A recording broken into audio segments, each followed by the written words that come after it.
Hello, everybody. I hope you're having a great day. I don't believe in coincidences. I believe that everything happens for a reason.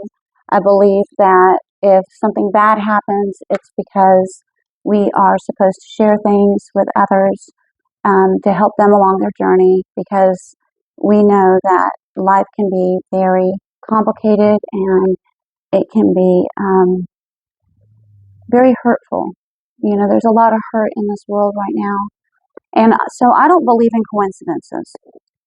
Um, with that being said, the last few months, well, the last 12 months have really been, they've been a lot of healing for me. I've gone through an awakening. I've come to terms with who I am. And I'm actually starting to get a lot of confirmation of it. And that's what I wanted to share with you today. So the easiest way to describe her is daughter-in-law. When my daughter and I were looking for a new place for her, myself, my father, and my son to move into, because she was living with my father when I moved in and started sleeping on his couch. When we started looking for places, we literally looked at two places. We looked at a home, a single-family home, and we looked at a townhome.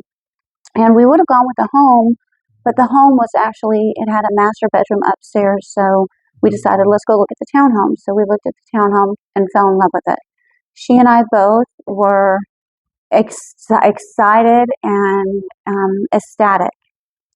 We put in the application, and within 3 days, we were approved. That was the first one, the first miracle. After that, some things happened, and my dad started going in and out of the hospital, and I was worried about finances. And so I started, of course, talking to God, and, up through this point and forward, I know He's going to take care of me. And the whole time, my dad's been in and out of the hospital, and now he's in long-term care. But I haven't worried. I haven't had to worry about anything, and I know that God's taken care of me. But during that time, when shortly after we moved in, I started praying and asking God to show me who I am, because I had an opinion or a thought of who I was based on what I had experienced in life, and I asked Him to reveal to me who I was. Well, over the next few months, I didn't really, I guess I kind of did see it, and I just didn't really notice it. I'd get visions of how I would want to decorate the townhome, and immediately, I don't buy retail anymore. I buy from Goodwill because I can get brand new stuff at Goodwill that people just toss away. And I'll show you. I bought these curtains from Goodwill, and they're floor length, and a total of $3 per panel, and these are, I think, 9-foot panels, and I got them for $3, and they're, I think, like $250 a piece or something like that. When I moved into the townhome, I asked my ex-husband if I could borrow a bed. He said no. He said he'd buy me one, but I really just needed to borrow it, and I wanted to kind of see what his heart was like. And he's like, no, I can't walk by a bedroom and not see the bed in there. No, you can't. I'll buy you one. I'm like, no, don't worry. I don't want you to do that. So I started thinking about those smaller couches that you can get like on Amazon and whatnot, where they've got the little chase on them, and then the bottom pulls out and you can make a little bed. And I started pricing them on Amazon, and because I was just going to do that and sleep on that, no big deal. I ended up going to Miracle Hill, and I priced it out on Amazon, and it was, with shipping and everything else, it was like over $500, and I just didn't have the money. So I'm like, okay, I can't do this, Lord. I just figured I'll sleep on the couch. I'm fine. I wasn't complaining or anything. It's just uncomfortable. And I remember maybe a week or 2 weeks after I had stopped looking at them online, I went to Miracle Hill, and I found one. And it is perfect. I mean, that's what I use right now. I sleep on that, and then I have a couple of those foam mattress toppers on it, and it works great. I'm not picky. I don't care if I have a regular bed or not. I'm happy with what I have. But a couple of nights ago, my son he is 15, he rides his bike.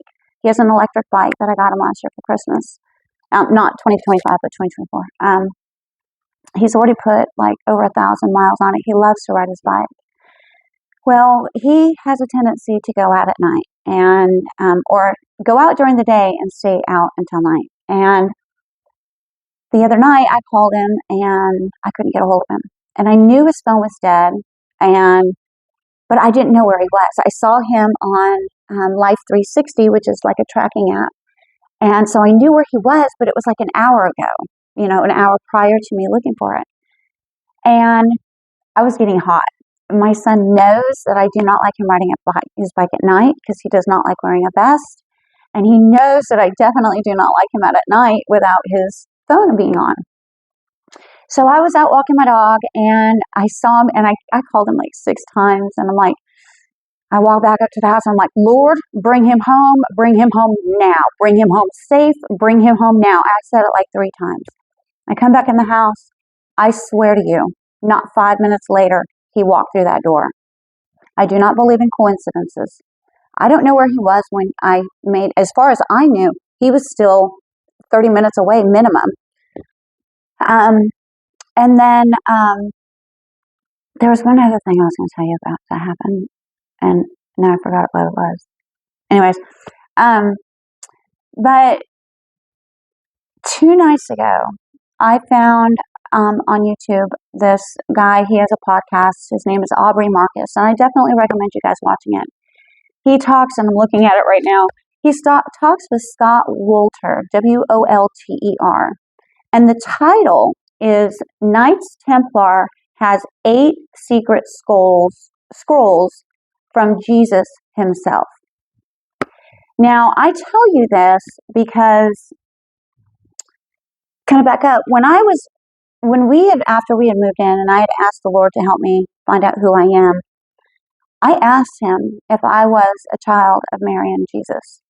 I did. I flat out asked him if I was a child. I don't think that very many people would probably believe that Mary and Jesus had a child, but I asked him if I was a descendant.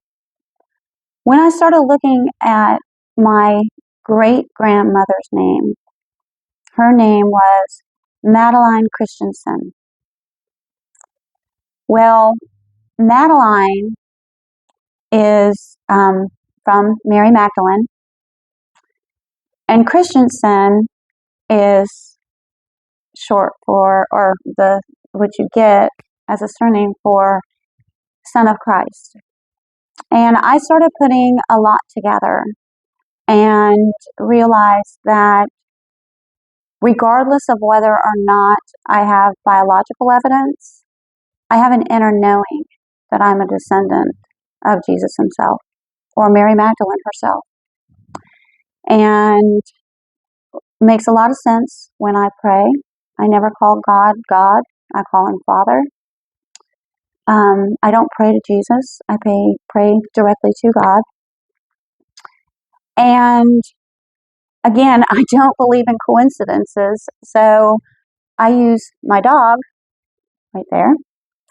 I use my dog as my, I guess you would call him my soundboard for God. Whenever I need some kind of confirmation from the Lord, I ask him to communicate it through my dog to me, and he does. And I asked him about this video, and I asked him, is it time? And he told me, and I asked if it was what I needed to say, and again, he told me. My goal in life has always been to help people. I did mortgage loans for over 20 years because I didn't think that you could get any closer to a person than in their home. I am a truth speaker, but unfortunately, my truths cause towers, and I understand that, and not everybody's ready to fix their towers. I am honored, I guess you could call it. I guess I'm not really surprised because of my loyalty to Christ, but I am what they call a generational curse breaker as well, and so are every one of you. The generational curse that we need to break is the curse in believing that we are not divine. We are all divine people, and we need to start accepting that. We need to start accepting that we have direct connection to the Lord within us. And even in that video on Aubrey Marcus's channel, Scott says that one of the things that they had to say over and over is the power of God is within you. It's what I've been saying the whole time. That's what I've been saying since the very beginning of my channel. It's not very long, but that's what I've always said, is that we have the power of the Lord within us. We don't need to look for the Lord outside of us and everybody else. Everybody else is a mirror of either what we no longer hold within us or what we still hold within us. Meaning, there are going to be certain personalities that we each need to get rid of. Those personalities may be being held in somebody else that for whatever reason you're not getting along with. The next time you don't get along with somebody, go inside to find out why. Don't make a judgment call about it being their fault. Go inside to see what you can do to change. Because together, we can change the world.